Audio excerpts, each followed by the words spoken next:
Hello everyone, welcome to our YouTube channel devoted for civil services. तो आगे आज हम बात करेंगे आर्टिकल 21 पे। तो समय ना खराब करते हुए शुरू करते हैं। तो अनुच्छेद 21 प्राण और दैहिक स्वतंत्रता के संरक्षण की बात करता है। यानी एक तो जीवन का अधिकार है और दूसरा एक दैहिक स्वतंत्रता। इन्हें विधि द्वारा स्थापित प्रक्रिया से वंचित नहीं किया जा सकता है। जीवन का अधिकार का मतलब हो गया कि व्यक्ति अपने बारे में निर्णय स्वयं लेता है। तो आर्टिकल 21 मैंने क्या बताया, एक तो जीवन का अधिकार है जिसके अंतर्गत आत्म संरक्षण का अधिकार है, जीने का अधिकार है। जीने का मतलब हो गया बेहतर जीवन की दशा। और दूसरी तरफ मैंने कहा कि दैहिक स्वतंत्रता यानी कि व्यक्तिगत स्वतंत्रता, शरीर, मस्तिष्क, आत्मा का संप्रभु व्यक्ति स्वयं उसका होता है कि कहाँ आना जाना, रहना, खाना पीना, सोचना, ये सब चीजें। तो विधि द्वारा स्थापित प्रक्रिया मतलब ये क्या होता है, थोड़ा इसको समझ लेते हैं। देखिए, विधायिका के द्वारा जो कानून बनाया जाता है उस कानून के तहत वह प्रक्रिया की जाती है। यानी हमारे यहाँ संसद और राज्य विधानमंडल कानून बनाते हैं और उन कानून के तहत यह नियम बनाया जाता है कि आपको कैसे रहना है, क्या करना है, क्या नहीं करना है। तो प्रक्रिया कानून के द्वारा लिखित रूप में बनाई गई है, उसे हम विधि द्वारा स्थापित प्रक्रिया कहते हैं। विधि द्वारा निर्मित प्रक्रिया मैंने कहा, फिर क्या कहा कि विधायिका द्वारा निर्मित विधि के तहत पालन की जाने वाली प्रक्रिया। तो आर्टिकल 21 कहता है कि विधि द्वारा स्थापित प्रक्रिया के सिवाय किसी अन्य तरीके से प्राण और जीवन की स्वतंत्रता की व्यक्तिगत स्वतंत्रता को प्रतिबंधित नहीं किया जा सकता है, यानी कि वंचित नहीं किया जा सकता है, डिप्राइव नहीं किया जा सकता है। एग्जाम्पल के तौर पर अगर हम देखें तो यदि कोई पुलिस अधिकारी आपके घर पहुंचे और कहे कि आपको गिरफ्तार किया जाता है, तो क्या इतना सामान्य तरीका है क्या और आपकी गिरफ्तारी हो जाएगी? बिल्कुल नहीं। आप कहेंगे कि हम गिरफ्तार हो ही नहीं सकते, या हमें किस अपराध में आप गिरफ्तार करने को कह रहे हैं, क्या बिना किसी कानून के उल्लंघन के आपको मतलब गिरफ्तार किया जा सकता है? तो ऐसा नहीं है। तो पुलिस वाले आपको एक वारंट दिखाएंगे, विधि द्वारा स्थापित प्रक्रिया वो बताएंगे कि ऐसा ऐसा है कि इस कानून के उल्लंघन के संबंध में आपको गिरफ्तार किया जाता है। तो आपके शरीर को कैद या नियंत्रित पुलिस कर रही है, क्योंकि ऐसा कोई कानून बना हुआ है। यानी अगर कोई कानून बना है विधायिका के जरिए, तो उस कानून के द्वारा आपके प्राण और दैहिक स्वतंत्रता को हम वंचित कर सकते हैं, लेकिन इसके अलावा नहीं कर सकते। दूसरा मतलब क्या आप समझेंगे कि अगर किसी कानून का उल्लंघन आप नहीं करते हैं या ऐसा कोई कानून नहीं बना है, तो आपके जीवन के अधिकार, प्राण और दैहिक की स्वतंत्रता के अधिकार से आपको वंचित किया जा सकता है। ठीक है ना। आर्टिकल 21 से संबंधित कुछ न्यायिक निर्णय आए हैं, मैं उनके बारे में अब थोड़ा बात करूंगी। आई होप आपको समझ में आया होगा कि आर्टिकल 21 क्या है। देखिए, एक आया था AK गोपालनवाद 1950 में। इन्होंने क्या कहा, इनका सुनिए। इन्होंने न्यायालय में चुनौती देकर कहा कि मुझे प्राण और दैहिक स्वतंत्रता का अधिकार मिला है और इसलिए मेरे शरीर पर कोई और प्रतिबंध नहीं कर सकता है। तो न्यायालय ने कहा आर्टिकल 21 आपको कोई निरपेक्ष अधिकार नहीं देता है। आर्टिकल 21 ये नहीं कहता है कि आपको गिरफ्तार नहीं किया जा सकता या आपके खिलाफ कार्यवाही नहीं की जा सकती है या आपके प्राण के अधिकार को वंचित नहीं किया जा सकता है या आपके शरीर को प्रतिबंधित नहीं किया जा सकता है। वहां पर कहा गया है कि अगर वहां कोई विधि द्वारा स्थापित प्रक्रिया है तो प्राण और दैहिक स्वतंत्रता के आधार पर वंचित किया जा सकता है। तो आर्टिकल 21 विधायिका के खिलाफ संरक्षण नहीं है, क्योंकि ये तो कानून बनाकर छीना भी जा सकता है, लेकिन कार्यपालिका के खिलाफ संरक्षण मिला है कि वो बिना किसी पुलिस प्रशासन कानून के कार्यवाही नहीं कर सकती है। तो फिर क्या है कि विधि द्वारा स्थापित प्रक्रिया के तहत प्राण और दैहिक स्वतंत्रता को वंचित किया जा सकता है। नेक्स्ट क्या है कि कार्यपालिका के विरुद्ध प्राप्त अधिकार विधायिका के विरुद्ध प्राप्त अधिकार नहीं है। इसके बाद मेनका गांधी वाद 1978 आया। इसमें कहा गया कि इन्होंने बताया कि जीवन के अधिकार का आशय इन्होंने बताया, कहा जीवन, फिर कहा कि पशुवत जीवन यानी कि भौतिक अस्तित्व, भौतिक जरूरत, फिर बताया इन्होंने मानवीय जीवन, 3 चीजें बताई। उसमें कहा अर्थपूर्ण जीवन, उद्देश्यपूर्ण जीवन और गरिमामय जीवन, ऐसा इन्होंने बताया। इन्होंने कहा कि पशु की जरूरतें केवल भौतिक शारीरिक होती हैं, शिकार तलाशने में लगे रहते हैं, यही उनके जीवन का मकसद है और इसी से वो संरक्षण चाहते हैं कि यही उनके जीवन की सुरक्षा बनी रहे, उनको भोजन मिलता रहे और उनका जीवन सुरक्षित बना रहे, आत्म संरक्षण का अधिकार। ठीक है ना। लेकिन मेनका गांधीवाद में न्यायालय ने कहा कि मानवीय जीवन अलग चीज है, मानव की जरूरतें केवल भौतिक जरूरतें नहीं है। हम केवल रोटी कपड़ा मकान नहीं चाहते हैं, हमारे जीवन का मीनिंग अलग तथा व्यापक होता है। मतलब क्या है कि हम एक उद्देश्यपूर्ण जीवन जीना चाहते हैं, हम अर्थपूर्ण जीवन जीना चाहते हैं, जिसे हम डिग्निफाइड लाइफ कहते हैं। मतलब गरिमामय जीवन, मतलब केवल एक ऐसी परिस्थिति हो जहां हम शारीरिक या भौतिक जरूरतें पूरी ना करें, बल्कि हम जहां पर अपनी सामाजिक, आर्थिक, सांस्कृतिक, आध्यात्मिक जरूरतों को पूरा कर सकें, जहां हम अपनी क्षमताओं का विकास कर सकें। गरिमामय जीवन के अधिकार की न्यायिक व्याख्या, मतलब क्या है कि शिक्षा का अधिकार ये किसमें बोला गया कि उन्नी कृष्णनवाद में बोला गया। स्वच्छ पर्यावरण का अधिकार किसमें बोला गया? MC मेहतावाद में बोला गया। चिकित्सीय सहायता पाने का अधिकार किसमें बोला गया? परमानंद कटारावाद में कहा गया। इसमें परमानंदवाद में क्या क्या थोड़ा सा बता देते हैं कि इसमें क्या हुआ था। एक व्यक्ति का दुर्घटना हो गई थी, तो नजदीकी हॉस्पिटल में उन्हें एडमिट कराने से मना कर दिया था, कि कहा कि पुलिस का मामला है, पुलिस के आने के बाद ही कार्रवाई होगी। तो थोड़ी दूरी पर हॉस्पिटल ले गए, दूसरे वहां भी एडमिट कराया गया, तो बहुत दूर मतलब ले जाया गया, वहां भी मतलब उन्हें एडमिट नहीं कराया गया, तो फिर आगे जाके बहुत दूर उन्हें ले जाया गया। तो उन्हें एडमिट कराने के लिए मतलब जब तक पहुंचते वहां तक, तब तक उनकी डेथ हो चुकी थी। तब ये फिर क्वेश्चन रेज हुआ कि क्या कोई डॉक्टर या कोई भी हॉस्पिटल इस तरीके की जो दुर्घटनाग्रस्त लोग हैं उनके प्रति इतनी भी संवेदना नहीं है कि उनका जीवन सुरक्षित करना ज्यादा जरूरी है, या प्रक्रियाओं का पालन करना ज्यादा जरूरी है। तो न्यायपालिका ने इस पर फटकार लगाई। उन्होंने कहा, यह गरिमा में जीवन का एक बहुत बड़ा हिस्सा है कि हमें चिकित्सीय सहायता प्राप्त होना चाहिए, शीघ्र सुनवाई का अधिकार होना चाहिए। शीघ्र सुनवाई का अधिकार तो उसमें कहा गया था हुसैन आरा खातूनवाद में, और एकांत कारावास के विरुद्ध संरक्षण ये कहा गया था सुनील बत्रावाद में। तो जेल में अगर कोई जैसे कैदी बंद है, तो इसका मतलब ये नहीं है कि उसे खाना नहीं मिलेगा, उसे अकेले में रहने दिया जाएगा, मतलब और एक सामान्य जरूरत किसी इंसान की होती है, कैदियों की भी होती है, वो अधिकार भी उनको मिलना चाहिए। एक आया था कार्यस्थल पर महिलाओं को यौन हिंसा के विरुद्ध संरक्षण, या ये किसमें कहा गया था? विशाखा बनाम राजस्थानवाद में बात बोली गई थी, और ये बहुत इंपॉर्टेंट भी है, इसे आप लोग एकदम से याद भी कर लीजिए, क्योंकि ऐसा बहुत ज्यादा देखने को भी मिलता है। फिर आता है आश्रय का अधिकार, ये चमेलीवाद में कहा गया था। खुले में रहने के विरुद्ध अधिकार था, मतलब और क्षतिपूर्ति का अधिकार एक आया था, उसमें रूबल शाहवाद में कहा गया था। मतलब इसमें कहा गया कि अगर किसी को अभियुक्त करार देकर उसे जेल में 3-4 साल रखा जाए, उसके पास इतने पैसे नहीं है कि वह जमानत ले सके, तो इन 3-4 सालों की क्षतिपूर्ति का अधिकार है उसको। एक है नालसा राष्ट्रीय विधिक सेवा प्राधिकरण, जिन लोगों के पास न्याय संगत के न्याय तक पहुंचने की सुविधा नहीं है और जिनके पास गंभीर शोषण या अन्याय हो रहा है, उन लोगों की आवाज नालसा के द्वारा उठाई जाती है। नालसा ने मतलब एक इम्पोर्टेंट मामला ट्रांसजेंडर से जुड़ा था, इसी को मतलब उठाया इन्होंने। तो फॉर्म में क्या था इशू की मेल फीमेल लिख के आता था, ट्रांसजेंडर नहीं आता था, ये सब चीजें इन्होंने बताया। और हॉस्पिटल में इशू था कि महिला वार्ड में या मेल वार्ड रखा जाए ना, ये सब चीजें तो इसी केस की ये देन है, मतलब केस बता रही इसी नालसा में हुआ, ये सब चीजें आवाजों को उठाया गया। तो ट्रांसजेंडर अपनी आइडेंटिटी को लेकर हमेशा से बहुत ज्यादा क्या थे, कंफ्यूज रहते थे, बहुत अपमानित अपने आप को मतलब महसूस करते थे। तो क्या ट्रांसजेंडर को अपनी अलग कोई पहचान का अधिकार मिलना चाहिए या नहीं? तो सुप्रीम कोर्ट ने कहा कि ट्रांसजेंडर को तीसरे जेंडर के रूप में पहचाना जाए, और फॉर्म में मतलब 3 चीजें दी गई, मेल फीमेल और ट्रांसजेंडर, ये सब कहा गया। तो ट्रांसजेंडर के पहचान का वाद किसमें, ट्रांसजेंडर के पहचान का अधिकार किसमें? नालसा ने केस किया था, उसी में जो है नालसावाद भी कह सकते हैं इसको, तो फिर उसी में कहा गया। तो 2018 के पुट्टा स्वामी केस में बोला गया कि जो हमारी निजी सूचनाएं हैं, ये अलग है थोड़ा सा, जो हमारी निजी सूचनाएं हैं, हम अगर उसे दूसरों के साथ साझा नहीं करना चाहते हैं, तो क्या ये जबरन हमसे लिया जा सकता है?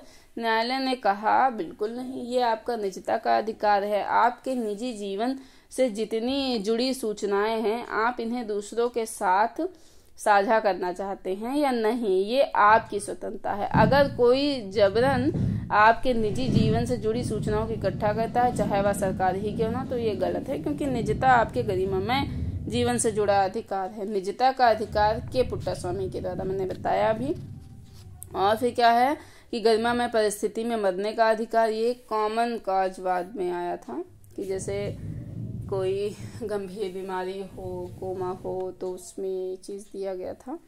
विकल्प की स्वतंत्रता की खान पान का अधिकार, वेशभूषा, विवाह का अधिकार, ये सब चीजें, इन सब के बारे में निर्णय में दिया गया था। न्यायालय ने मतलब मेनकावाद में कहा कि विधि की सम्यक यानी कि उचित प्रक्रिया का प्रतिपादन और न्यायिक नवाचार इसको कहते हैं, जो कि संविधान में नहीं है ये शब्द जो है, और ये अमेरिका में प्रचलित है कि विधि की सम्यक प्रक्रिया का उत्पादन, ये शब्द जो है। तो हमारे यहाँ जो शब्द है, एक तो है विधि द्वारा स्थापित प्रक्रिया, जापान में प्रचलित है, हमारे यहाँ जो ली गई है जापान से ही ली गई है, और दूसरा है कि विधि की सम्यक प्रक्रिया का प्रतिपादन, ठीक है ना। तो इन दोनों में अगर अंतर देखें क्या है, तो जो ये है कि विधि द्वारा स्थापित प्रक्रिया, इसका मतलब क्या है, विधायिका कोई कानून बनाकर हमारे जीवन के अधिकार को प्रतिबंधित कर सकती है। अब आप सोचिए, कल को हमारी विधायिका या संसद या विधान मंडल एक कानून बनाकर बोले कि भारत में अब सभी लोग शाकाहारी होंगे, अगर कोई मांसाहारी होगा तो उसे 10 साल की सजा होगी। तो ऐसे कानून के बनने से हमारे गरिमामय जीवन के अधिकार का उल्लंघन होगा कि नहीं होगा। लेकिन आर्टिकल 21 कहता है कि विधि द्वारा स्थापित प्रक्रिया के तहत हमारे जीवन के अधिकार को प्रतिबंधित किया जा सकता है। ऐसे में तो संसद या विधानमंडल कानून बनाकर हमारे पूरे के पूरे जीवन को प्रतिबंधित कर सकते हैं, फिर हमारे जीवन का अर्थ क्या रह जाएगा। इसलिए न्यायपालिका ने कहा कि कानून के द्वारा जीवन के अधिकार पर प्रतिबंध लगाया जा सकता है, लेकिन इसका मतलब ये नहीं है कि हर तरीके के कानून के द्वारा हमारे जीवन को प्रतिबंधित किया जा सकता है। इसका मतलब ये नहीं कि मनमाने कानून के द्वारा हमारे जीवन को प्रतिबंधित किया जा सकता है, ठीक है ना। न्यायपालिका ने कहा कि विधि द्वारा स्थापित प्रक्रिया तो ठीक है, लेकिन स्थापित प्रक्रिया के साथ साथ ऐसी प्रक्रिया सम्यक भी होनी चाहिए, यानी कि ड्यू प्रोसेस मतलब क्या है, समय का मतलब उचित प्रक्रिया भी होनी चाहिए, यानी कि due process of law means कानून जो बनाया जा रहा है वह उचित भी होना चाहिए, मनमाना नहीं होना चाहिए, भेदभावपूर्ण नहीं होना चाहिए, अतार्किक नहीं होना चाहिए। कानून अगर कोई अतार्किक है, भेदभावपूर्ण है, तो ऐसी स्थिति में न्यायपालिका ऐसे कानूनों को जो जीवन के अधिकारों को प्रतिबंधित कर रहा है असंवैधानिक घोषित कर सकती है या अवैध घोषित कर सकती है। मैंने क्या बताया कि विधि की स्थापित प्रक्रिया के साथ साथ सम्यक या उचित प्रक्रिया का भी पालन होना चाहिए, अर्थात विधि अतार्किक, भेदभावपूर्ण या मनमानेपन पर आधारित नहीं होना चाहिए। इसका मतलब क्या है कि प्रक्रिया ज्यादा जरूरी है या न्याय। मतलब कि अगर एक्सीडेंट हो जाए, फॉर्म फिल करना है, पुलिस को बताना है, फिर एडमिट कराना है, तो इतनी देर में उस व्यक्ति का तो निधन हो जाएगा। तो प्रक्रिया का तो अनुसरण हो रहा है, बट आपके प्रक्रिया के अनुसरण से उस व्यक्ति का निधन हो गया, मतलब जीवन का अंत हो जा रहा है, तो न्याय नहीं यहाँ पे हो पा रहा है। तो प्रक्रिया नहीं, न्याय ज्यादा इंपॉर्टेंट है। इसलिए केवल प्रक्रिया का अनुसरण नहीं होना चाहिए, बल्कि विधि की सम्यक प्रक्रिया यानी कि उचित या तार्किक प्रक्रिया का अनुसरण होना चाहिए। मेनका गांधी मतलब वाद के बाद चीजें काफी बदल चुकी थी। आर्टिकल 21 का अधिकार जो पहले केवल कार्यपालिका के खिलाफ मिला था, अब वह विधायिका के गलत कानूनों के खिलाफ भी मिल पाया। यानी अब अगर प्रश्न आएगा कि जीवन के अधिकार को किसके विरुद्ध प्राप्त संरक्षण के रूप में देखा जा सकता है, तो विधायिका और कार्यपालिका दोनों के विरुद्ध ये लगाएंगे आंसर में, ठीक है ना। तो अब आर्टिकल 21 के तहत जीवन का अधिकार कार्यपालिका और विधायिका दोनों के विरुद्ध के संरक्षण के रूप में है। विधि की सम्यक प्रक्रिया संविधान में कहीं भी उल्लिखित नहीं है, यह शब्द न्यायपालिका के द्वारा दिया गया है। हमारे संविधान में 3 अनुच्छेद जो प्राकृतिक या नैसर्गिक न्याय को दर्शाते हैं। प्राकृतिक न्याय का मतलब हो गया प्रकृति की नजर में सब समान है, तो किसी के साथ भी पक्षपातपूर्ण व्यवहार या गलत व्यवहार न किया जाए। भारतीय संविधान में अनुच्छेद 14 समता, अनुच्छेद 14 का जो समता का अधिकार है वह प्राकृतिक न्याय की धारणा पर आधारित है। ठीक इसी तरीके की धारणा आर्टिकल 19 में मिलती है। आर्टिकल 19 में जब हमें अलग अलग तरीके की स्वतंत्रता दी गई है, तो यह स्वतंत्रता मानव मात्र को मुक्त करने का अधिकार है। यानी यहाँ पर हमारे जो कार्य हैं यही नेचुरल जस्टिस है। प्रकृति की नजरों में किसी को पराधीन नहीं माना जाता है। इसने मतलब आर्टिकल 19 ने सबको स्वतंत्र किया है, इसलिए स्वतंत्रता का अधिकार भी हमारा प्रकृति का अधिकार है। ठीक उसी तरीके से जीवन का अधिकार है। प्रकृति कहती है कि आप अपना जीवन बेहतर तरीके से जी सकें, या आत्म संरक्षण का अधिकार है। तो मैंने क्या बताया कि संविधान के अनुच्छेद 14, 19 और 21 याद कर लीजिए। 14, 19 और 21 न्यायपालिका ने स्वर्णिम त्रिभुज के रूप में स्वीकार किया है और इन्हें नैसर्गिक या प्राकृतिक न्याय पर आधारित माना है। ध्यान रहे कि स्वर्णिम त्रिभुज किन आर्टिकल को कहते हैं, 14, 19 और 21 को कहते हैं। मोस्ट इम्पोर्टेंट फैक्ट है ये, आप किसी भी एग्जाम में पूछा जा सकता है आपके। फिर आता है थोड़ा सा हम अलग से देखते हैं कि निजता या गोपनीयता का अधिकार क्या है। इसको थोड़ा सा अलग से हम देखने की कोशिश करेंगे, थोड़ा सा है, इसको थोड़ा सा हम जो है समझ लेते हैं। देखिए, प्राइवेसी या निजता या गोपनीयता का मतलब क्या? अकेले में रहने का अधिकार। मतलब हमें आप इन्फोर्स मत कीजिए, हम अगर आपके साथ अपनी चीज़ों को नहीं साझा करना चाहते हैं तो आप जबरदस्ती मेरी चीज़ों का अतिक्रमण नहीं करेंगे। संकीर्ण अर्थ में इसका मतलब देखेंगे निजी जीवन में हस्तक्षेप का अभाव या अकेले रहने का अधिकार। ठीक है। व्यापक अर्थ में क्या देखेंगे? शारीरिक अखंडता। मतलब क्या है कि इसका अपने शरीर के बारे में मैं खुद निर्णय लूंगा कि मुझे क्या कपड़ा पहनना है, हेयर डिजाइन, जीन्स, कपड़े, ये सब चीजें। फिर दूसरा क्या है? सूचनात्मक स्वनिर्धारण। मतलब हम ये डिसाइड करेंगे कि कौन सी सूचना हमें साझी करनी है और कौन सी नहीं साझा करनी है। अगर मेरे किसी सूचना को मुझसे बिना पूछे कोई फैला रहा है तो निजता का अधिकार का उल्लंघन है, दंडनीय और अपराध भी है। फिर क्या है? चयन की स्वतंत्रता। ये कैसी जिंदगी है, मतलब चूज करना है कि खाना पीना। गोपनीयता का मतलब हो गया हमें निजी जीवन में कैसा है, कैसा मैं, मतलब ये हम डिसाइड करेंगे कि हमें क्या करना है, मुझे कोई और निर्देशित नहीं करेगा। तो इसकी पृष्ठभूमि अगर देखें तो संविधान के किसी अनुच्छेद में स्पष्ट प्रावधान नहीं है। प्रारंभ में न्यायपालिका ने इसे मूल अधिकार का भाग नहीं माना है। दो वाद आए इसमें, एक तो एसपी शर्मा वाद और दूसरा आया खड़क सिंह वाद। खड़क सिंह वाद एक डकैत, खड़क सिंह मतलब एक जो है डकैत थे और ये जेल से छूटने के बाद जहाँ कहीं जाते थे इन्हें लगता था कि इनका कोई पीछा कर रहा है। बाद में पता चला कि पुलिस इनकी चारों तरफ निगरानी कर रही है। न्यायालय पहुंचे, कहा कि डकैत की सजा तो मिल चुकी है, अब मैं सजा काट कर जेल से बाहर हूं तो अब क्यों पुलिस मेरा पीछा कर रही है। तो न्यायपालिका ने देखा उस वक्त हमारे देश की एकता और अखंडता के सामने कई खतरे थे।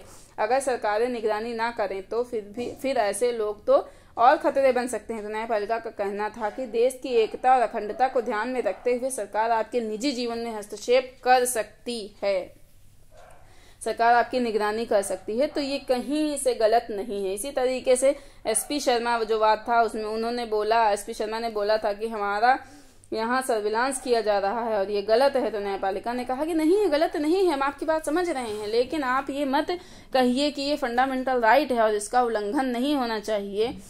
सरकार राष्ट्र की एकता, संप्रभुता, अखंडता को ध्यान में रखते हुए निगरानी कर सकती है। तो शुरुआती दौर में सरकार को अधिकार था कि वह इस तरीके की निगरानी कर सकती है। तो निजता के अधिकार को मूल अधिकार नहीं माना गया। आपके जीवन से जो सूचनाएं थी उनको इकट्ठा करना, आपका पीछा करना, ये सब चीजें सरकारें वहां पर करती थी। 1990 के बाद स्थिति बदल गई। देखा गया कि सरकार हमारे निजी जीवन में दखल नहीं दे रही थी, तो अब निजी क्षेत्र भी आ गया, टेलीफोन आदि ये सब चीज़ें आ गई। तो अब हमें यह खतरा नहीं था कि हमारे मैसेज सिक्योर हों, फ़ोन की टैपिंग वगैरह नहीं हो रही है, हमारे जो अलग अलग social media, Facebook, WhatsApp, Twitter आदि चीज़ें आ गई हैं। इनमें बहुत सी चीज़ें ऐसी आ गई हैं जिन्हें हम सार्वजनिक नहीं करना चाहते हैं। तो व्हाट्सएप या फेसबुक मैसेंजर एक ऐसा माध्यम हो गया है कि आप अपने जीवन के इस तरीके के संदेश, मैसेज एक दूसरे से साझा करते हैं जो वाकई पब्लिक नहीं होना चाहिए। अगर पब्लिक होता है तो स्टेटस पर बड़ा गंभीर, आपके स्टेटस पर बड़ा गंभीर प्रभाव पड़ेगा। तो स्थितियां तो बड़ी जटिल हो चुकी हैं क्योंकि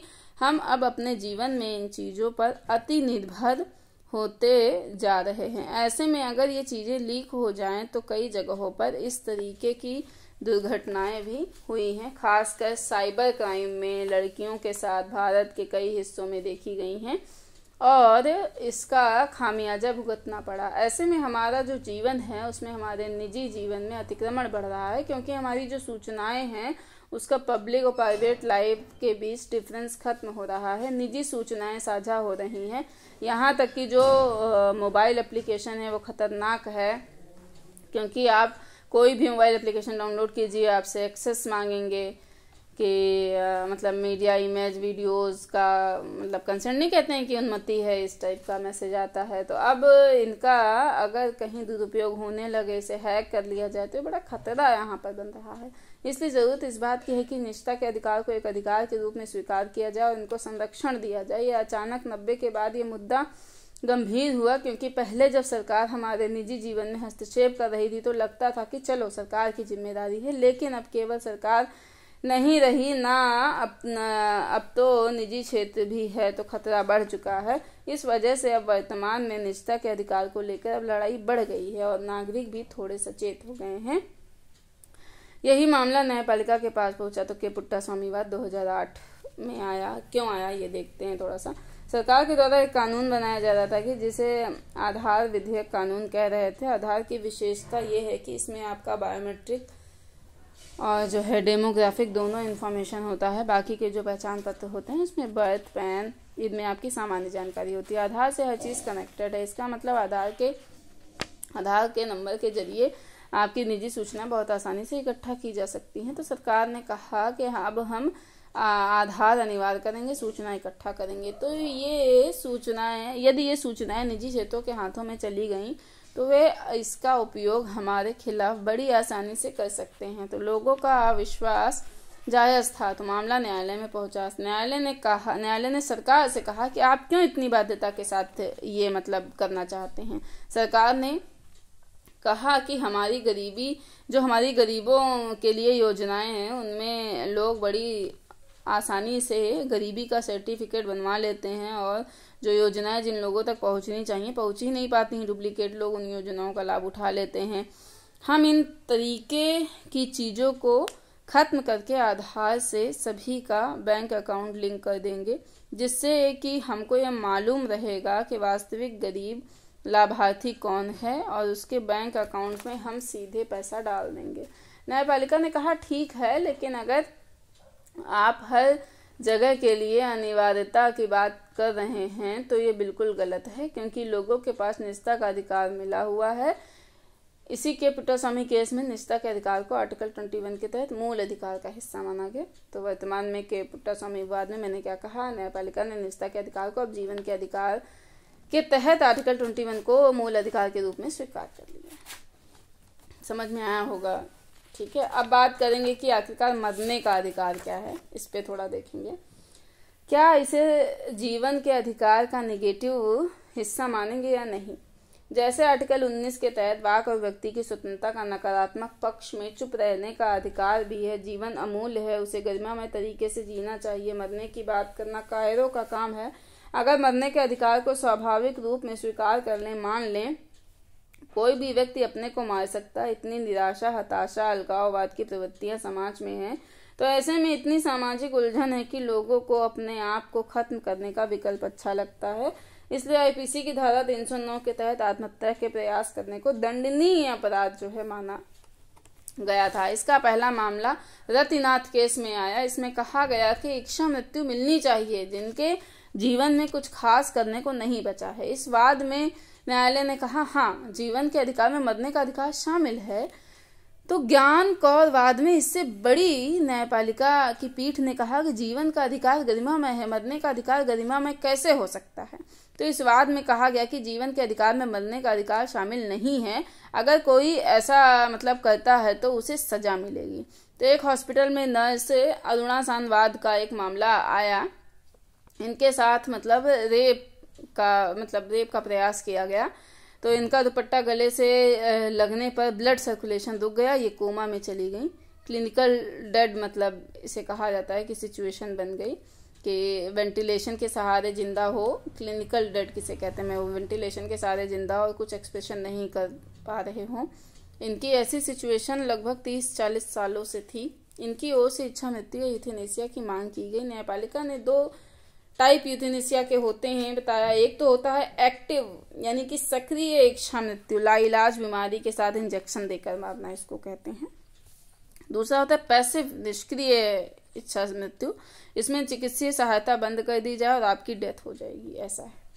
तो न्यायालय ने कहा कि जो एक्टिव यूथेनेसिया है, यानी कि सक्रिय इच्छा मृत्यु है, इसको खत्म कर दिया, और जो पैसिव यूथेनेसिया यानी कि निष्क्रिय इच्छा मृत्यु है, इसको जो है माना। कहा कि ठीक है, इसमें अगर चिकित्सीय सहायता बंद कर दी जाए, आपकी डेथ हो जाए तो ये ठीक है, लेकिन अगर लाइलाज बीमारी हो और इंजेक्शन देकर मारना ये गलत है, इसको नहीं माना।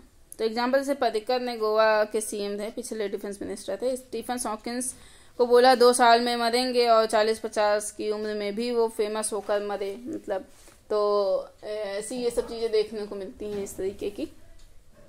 तो यूथेनेसिया कुल मिला के उन्होंने एक्टिव को नहीं माना, पैसिव को माना कि अगर आपका इलाज ना हो और आपकी डेथ हो जाए तो उसको स्वीकार किया है। तो रतिनाथवाद में क्या बताया, जीवन के अधिकार के तहत मरने का अधिकार शामिल है, लेकिन ज्ञान कौरवाद में कहा कि ऐसा नहीं है, जीवन के अधिकार में मरने का अधिकार शामिल नहीं है। फिर मैंने बताया कि अरुणा शानबागवाद में कहा यूथेनेशिया यानी कि जो इच्छा मृत्यु है उसको बताया कि 2 टाइप की बताया। मैंने कहा कि सक्रिय निष्क्रिय। सक्रिय मैंने क्या बताया कि बाह्य रूप से जीवन को समाप्त करना इन्होंने अवैध माना है न्यायालय ने। और फिर निष्क्रिय इच्छा मृत्यु में क्या बताया कि व्यक्ति निष्क्रिय अवस्था में हो, क्लिनिकल डेड हो, चिकित्सीय सहायता बंद कर दिया जाए तो इसको वैध माना है। तो समस्या ये हुई कि निष्क्रिय इच्छा मृत्यु में यदि कोई व्यक्ति कोमा में है, वो बनना चाहता है या नहीं, ये कौन डिसाइड करेगा।